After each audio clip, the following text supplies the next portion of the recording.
Today's title is The God of Our Understanding. And what does that mean? Really, what is the God of our understanding? And one place that's really prevalent, that saying, are the 12-step programs, right? The 12-step programs really speak about finding that God of your understanding. The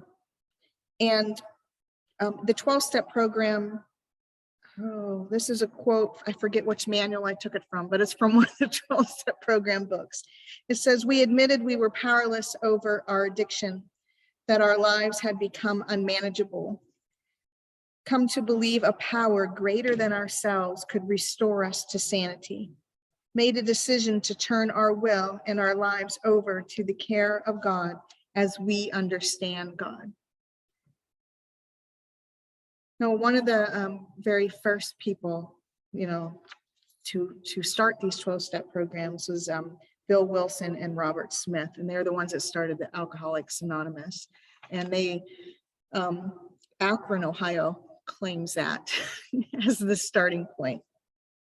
But in a biography on Bill Wilson, he talks about how he was really depressed. There's a whole bunch in his life before that. I'm just going to talk about the switch point here. But he got to a point in his life where he was really depressed. A doctor told him that he would be dead soon if he didn't get his alcoholic addiction under control. And he was having a lot of trouble with that. He'd actually taken himself to different hospitals and settings to try to help with that. So it wasn't that he wasn't aware, it was really hard. And he ran into, in one of these places, the gentleman named Ebby Thatcher, who was an old drinking buddy of his, and who had reached sobriety. He was doing well. And he told Bill Wilson that, and this is a quote from that biography, "You admit you are licked. You get honest with yourself.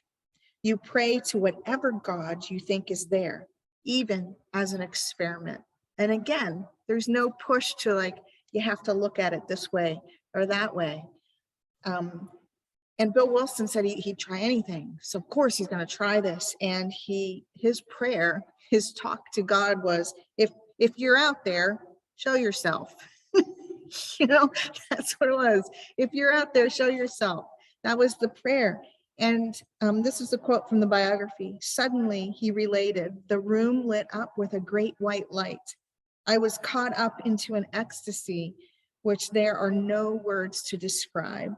It seemed that a wind, not of air, but of spirit, was blowing. And then it burst upon me that I was a free man." He took this experience to the psychologist he was seeing at the time to try to help him, right? His name was Dr. Silkworth. And he said, "Am I crazy? What's going on here? You have to tell me if I'm crazy." And his doctor, I love this because sometimes we always, we think that doctors aren't in our court, but this doctor, the psychologist, said, "You're not crazy. You had an experience. Something really, really happened to you. And if that experience allows you to be better, then take it. Don't deny your experience. If it allows you to move forward in a better fashion, to recognize our experience of life, right? And to not deny that." Michael Singer, he's the one that wrote The Untethered Soul. I don't know if you're, get the book. I'm not going to recite the whole book, but that's Michael Singer. He's written other ones, but I think that was his first one, Untethered Soul. And he talks about we can't do to find that witness. He refers to God, divine spirit, as the witness throughout his writings. And he says we cannot find the witness by doing, which goes back to what Bill Wilson discovered. We can't do it. He's doing all this stuff, right, to try to find that in himself.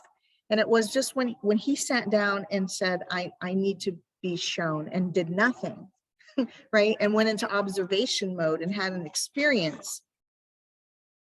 When we realize surrender, That's Michael Singer says, when we realize surrender of something larger or greater or than ourselves, that's when the magic happens.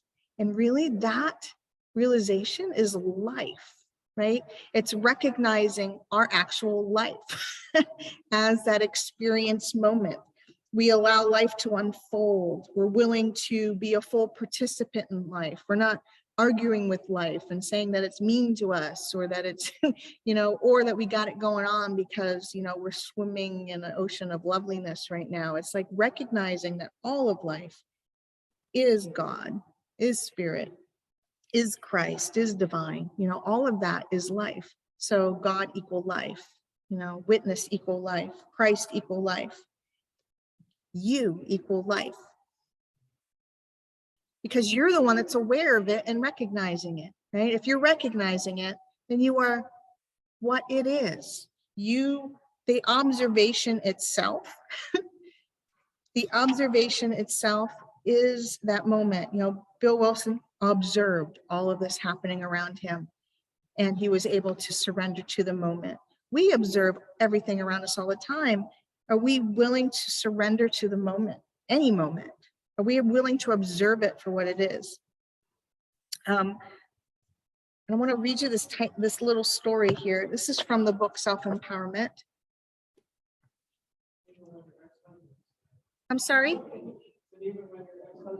Yeah, yes, exactly. Can we be in the moment? Any moment, like what you shared.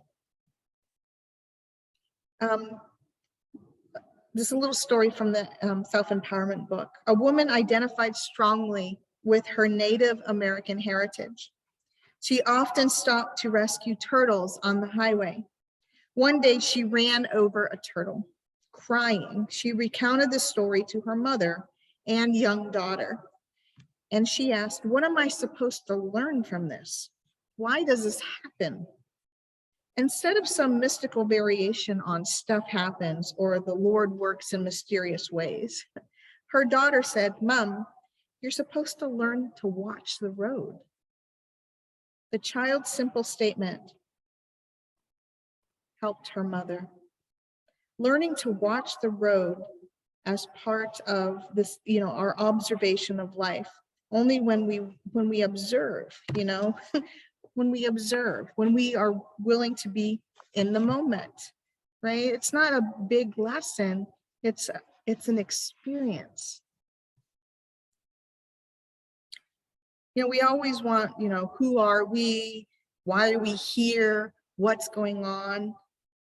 And yet it's being, right? It's the experience itself, the moment itself. Who we were yesterday isn't around anymore. That's not who we are anymore. We are who we are right now and what's happening now.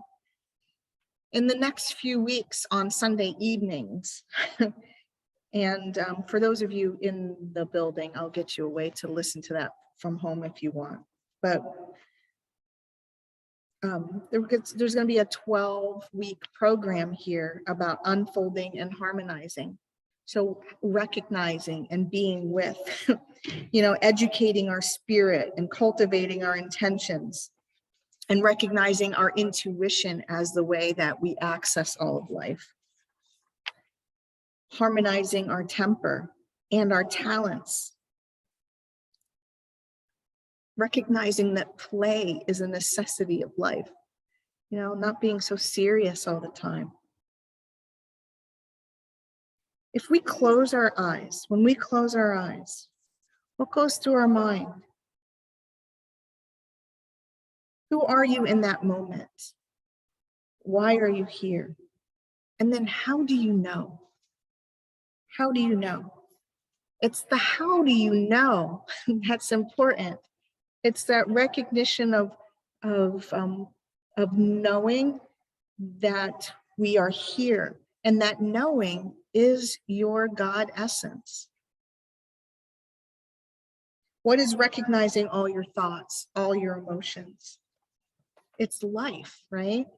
And again, life is the witness, life equal witness equal God. equal you, the real you. You know, my favorite line, you are the universe made manifest, trying to figure itself out. You know, how do you recognize that? That your story isn't the answer. It's recognition of the story that is the answer. You know, it's not everything you've gone through and felt and whatever. It's creation being with that moment and noticing it and being with it. Just like yesterday with all the music or any music, if you take yourself to a concert, you're in the moment with that, right? You can't like think your way into a concert. You have to be with it, right? Especially live music. You know, you're feeling it. You're not thinking about it. You're just there. And if, you know, people were really, they were just there. And some of them were in and out of consciousness with it, quite literally, because you could just be that much totally with the waves of the music. And if we're all thinking about it, we're not there with it. And I think music is a good example of that. Jesus says the kingdom of God is in you. The mind of God is you. The will of creation is within your very essence and your very life. It is you. It's not just in you, it is you. That's the part that recognizes everything. And today is Father's Day, right? We honor the masculine aspect of our natures. We honor those that exemplify that aspect of divine for us, and also what's in us, that masculine nature in us. And as much as the feminine is the feeling and the loveliness, all that stuff we talked about last month, the masculine is the tangible, the doing, the actions. It's the everyday response to the necessities that we need in order for the witness to even witness, right? I mean, sometimes I think the masculine part is what keeps us moving on the planet. It's the physical aspect. You know, it's the shelter and the food and protection and objectivity and discipline and analysis. Those are all qualities of the divine masculine. And we need those qualities to experience this life, to even witness it, to let the universe figure itself out, right? So as much as we need, the feminine that we talked about on Mother's Day, we need both. We need the essence of both, and creation is both. It's nature. Nature is both. And I want to read James Freeman Clark about nature. He says, nature feeds the soul inwardly with content. It satisfies us with itself. Go into the fields and woods, row a boat on the ocean or river or lake, spend a day in climbing a mountain, pass a week in the wilderness, and all cares seem to drift out of our minds and hearts. What has become of all those anxieties about life, our success or our failure? What has become of our ambitions, our desire for social triumphs, our rivalries, or small vanities? They have all been washed away by this bath of mountain air. That tall pine tree with its voice of silvery music speaking to us out of a period before the flood has claimed our heart. We envy no one. We are jealous of no one.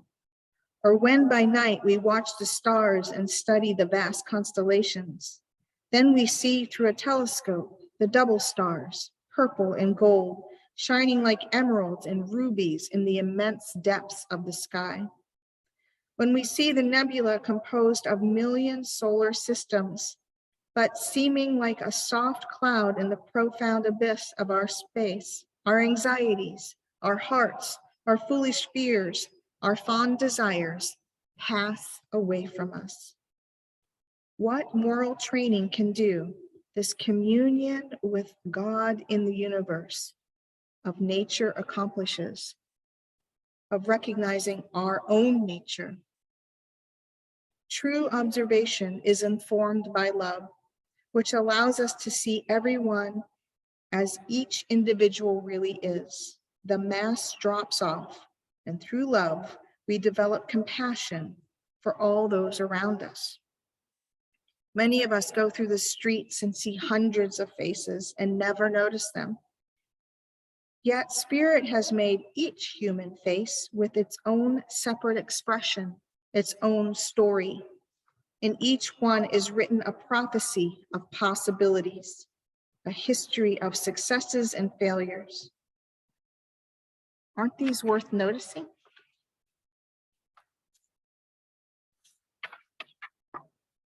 And in the noticing, we recognize life. Remember, life equals divine equals you. We recognize in those moments the God of our understanding, how we recognize each other, how we recognize nature, how we recognize those faces. That's the God of our understanding. And our understanding gets to shift, right? Every day. And that is life. Thank you.